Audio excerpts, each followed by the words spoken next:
Hope you guys are having a great day. So we continue with Chamishi, the fifth portion of this week's Torah portion.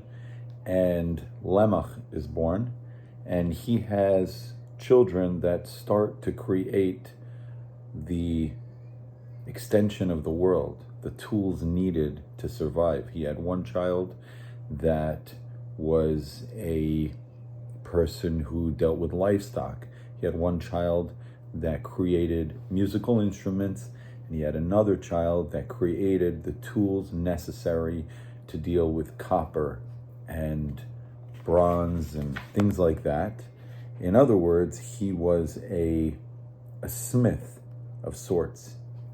So we see that the world is starting to evolve, and people need to create things so that we could function as a society. What's interesting is that the first thing mentioned is animals, somebody who handles grazing, and that makes sense because that's survival, food. But then between having a blacksmith and having a musician, music comes next. And I would argue to say that it would seem to me that because we're talking about copper and iron, so music is more important than whatever copper and iron is used for, whether it's for farming or it's for making crafts of war, such as swords. Music will prevail over battle. Sounds a little corny, but you have it right here in the Bible.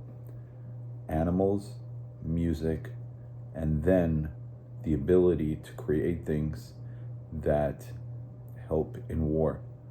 Something to think about. It's just a small, odd thought that may be something that we can apply to our internal and external battles. Joy before fury. Hope you guys are enjoying. Have a great one.